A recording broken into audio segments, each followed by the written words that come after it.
SPI ministry of statics and programme implementation statics and programme implementation केंद्रीय सांख्यिकी एवं कार्यक्रम क्रियान्वयन मंत्रालय भारत सरकार जारी करता है। WPI wholesale price of India index तो प्रत्येक माह जारी करता है, प्रत्येक वीकली आती है। और इसका जो बेस ईयर वो क्या 2019 से लेकर 2000 तक। और मेन चीज़ याद रखनी है, जो CPI है उसका बेस ईयर क्या 2016, इसका बेस ईयर क्या 1999 से 2000।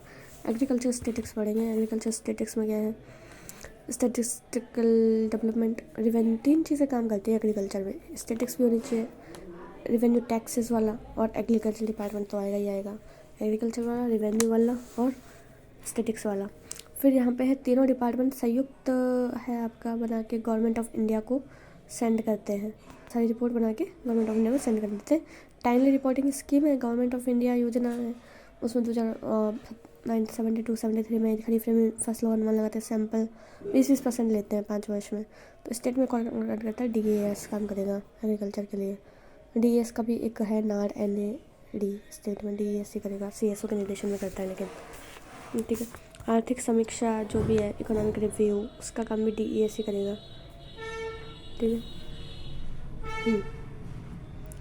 फिर यहाँ पे है SDG sustainable development goal, 17 goals तुम पता है यूनाइटेड नेशन में जारी करे थे। सब गोल्स कितने 169, टारगेट 2030 तक है। नोबल लेफ्ट बिहाइंड इसकी थीम है। फिर उसके बाद है MOSPI ministry of statistical and programme implementation. अब इसकी स्थापना कब हुई थी, ये चीज़ याद रखने वाली है। इसकी स्थापना हुई 1999 और 15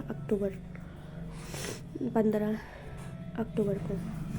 इधर 9 है, इधर 10 है, इधर 15 है। स्टैटिक्स इसमें दो, एक है स्टैटिक जो काम करे और एक प्रोजेक्ट को जो मॉनिटरिंग करे। भाई स्टैटिक वाले काम NSO CSO जो भी है, NSSO कंप्यूटर कर लेगा। प्रोजेक्ट मॉनिटरिंग का कौन करेगा, इंफ्रास्ट्रक्चर प्रोजेक्ट वगैरह ये सब है इसके अंदर। वाली स्कीम है तो वो प्रोग्राम इसमें आएगी। CSO की फुल फॉर्म क्या है, सेंट्रल स्टैटिस्टिकल ऑर्गेनाइजेशन। इसकी स्थापना भाई सब 1950 के बाद ही शुरू हुई, 1951 में 2 मई को। फिर अंडर द कैबिनेट, भाई CSO की स्थापना है वो किसके अंदर हुई थी, कैबिनेट सचिवालय के, ये चीज़ याद रखनी है। ठीक है। जबकि जो NSSO है इसकी स्थापना वित्त मंत्रालय के अधीन हुई है, ये मेजर डिफरेंस है। CSO, C से कैबिनेट एंड N से वित्त, नस में वित्त बनाए, तो वित्त मंत्रालय के अधीन इसकी स्थापना हुई है। NSSO पहले इस्टेब्लिश हो गया था 1950 में, CSO 1951 में इस्टेब्लिश हुआ है। और जो CSO का मेन काम है क्या है, सांख्यिकी कार्यों का क्या करेगा, समन्वय, कोऑर्डिनेशन, गुणवत्ता बनाए रखता है, क्वालिटी बना के रखता है। जब MOSPI बना है, MOSPI कब बनाया है, MOSPI बनाया है 1999 में। ठीक है।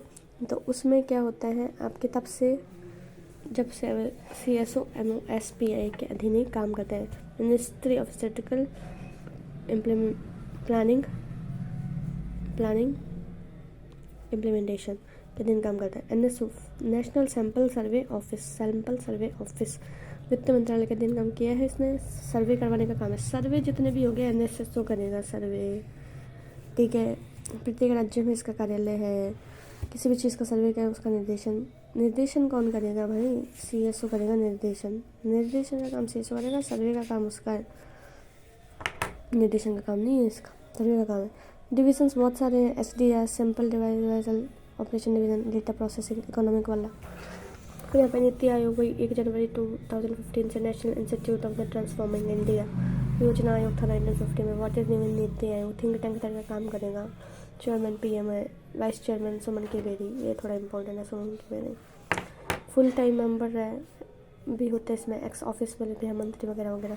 डिफरेंस क्या है योजना आयोग में, योजना आयोग में ये था कि भाई CM पहले तो अपना वो मंत्रिमंडल सबको ले जाते थे, भाई धन्यवाद देते थे प्रधानमंत्री के आगे कि भाई बनाओ ये योजना।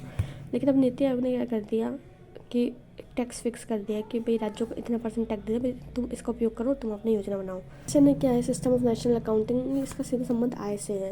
राष्ट्रीय लेखांकन मंडली, साइमन कुरेंजस किंग्स, रिचर्ड स्टोन, ये सब नाम है, ऑप्शन में टिक कर देना। फिर यहाँ पे किसी देश की जो आर्थिक विकास का जो सूचकांक है वो स्थिर मूल्यों की है ना, आधार वर्ष जो स्थिर मूल्य है उसी को आधार वर्ष कहते हैं। उसी की जीडीपी के बाद वास्तविक जीडीपी भी ये जो आधार वर्ष की जीडीपी है। तो फिर 1950 और 1955 में एनएसएसओ है और सीएसओ है। एनएसएसओ में director of national sample survey, CSO में यहाँ पे है प्रतिवर्ष होता है। एनएसएसओ नेशनल सर्वे राष्ट्रीय आय की गणना से संबंधित कार्य करता है, ठीक है। और 1955 से क्या लगे सीएसओ प्रतिवर्ष लेखा सांख्यिकी जो एनएस है वो जारी करता है क्या, श्वेत पत्र यानी क्या ये।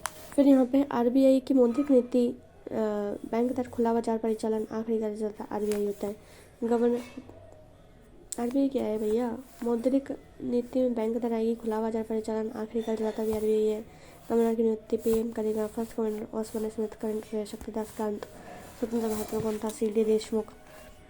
और फिर यहाँ पे आधिकारिक प्रतीक खजूर पेड़, 1935 में स्थापना, हेडक्वार्टर कोलकाता में है। 1937 बर्तौन हेडक्वार्टर में स्थापित हुआ। मोस्ट इंपॉर्टेंट क्षेत्रीय कार्यालय कहाँ है, सीडीएम के चदमक, चेन्नई, दिल्ली, मुंबई, कोलकाता।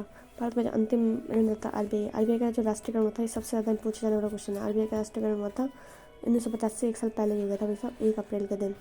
1 अप्रैल के दिन क्या था याद है ना अच्छे से, हाँ 1949, 69 हुआ तो 49 हुआ। फिर रेपो रेट और रिवर्स रेपो रेट का इसका काम भी यही काम है आरबीआई का। फिर औपचारिक स्रोत कमर्शियल लोगों के आरबीआई, फिर अन्य औपचारिक नाबार्ड बैंक। देखो औपचारिक स्रोत को कौन कंट्रोल करता है, औपचारिक जितने भी स्रोत हैं उनको आरबीआई करेगा, लेकिन जो अनौपचारिक स्रोत हैं उनको कौन करेगा, नाबार्ड। ये इंपॉर्टेंट है, औपचारिक और औपचारिक ना करना। फिर यहाँ पे है मतलब औपचारिक मतलब कमर्शियल, जैसे साहूकार वगैरह है, नाबार्ड देखना उनको। आरबीआई की स्थापना क्या है, रॉयल कमीशन किस सिफारिश में थी, किस कमीशन की सिफारिश में आरबीआई की स्थापना हुई है, तो रॉयल कमीशन की। अब भाई ये है इकोनॉमिक्स में law and demand and supply बढ़ा था, उल्टा चलता है, रिवर्स चलता है भाई। डिमांड और मूल्य रिवर्स चलता है भाई, डिमांड ज़्यादा है तो प्राइस कम, डिमांड कम है तो प्राइस ज़्यादा, इस तरीके से। इलास्टिसिटी बीच में क्या होती है, 1, ऊपर जाओगे तो इंक्रीज होगी, नीचे जाएगी तो घटेगी। एक्स कोऑर्डिनेट्स पे 0 होती है इलास्टिसिटी। भाई मांग क्या होती है, किसी अवधि में पर्टिकुलर में किसी मूल्य में मांगी गई जो मात्रा होती है, आवश्यकता से रिलेटेड नहीं भाई, आपकी नीड भी होनी चाहिए और फिर पर्टिकुलर मूल्य होना चाहिए, मांग भी करे, बहुत सारी चीज़ें, जैसे इच्छा भी हो, साधन भी हो, खर्च करने की तत्परता, आवश्यकता, सारी चीज़ें ऐड होती है। Desire, ability, willingness. प्रतिस्थापन वस्तु ये है कि इसको ज़्यादा तो चाय पिलो, कॉफ़ी पिलो, सब्सटीट्यूटेबल जो होती है। Demand value investment change in the price. Expansion उसी को बोलते हैं कि अगर प्राइस फॉल हो रही है एक्सपेंशन है, प्राइस इंक्रीज़ हो रही है कॉन्ट्रैक्शन है। प्राइस इंक्रीज़ हो रही है सिकुड़ जाएगा बोला, प्राइस पर डिपेंड करता है सब कुछ। एक प्राइस को छोड़ के सब चीज़ें स्थिर रहती है, बस प्राइस ही चेंज होती है, ये चीज़ याद रखनी है। बनाते हूँ प्राइस वाई एक्सेस पर, क्वांटिटी एक्स एक्सेस पर, और ग्राफ हमेशा रिवर्स बनता है, नेगेटिव।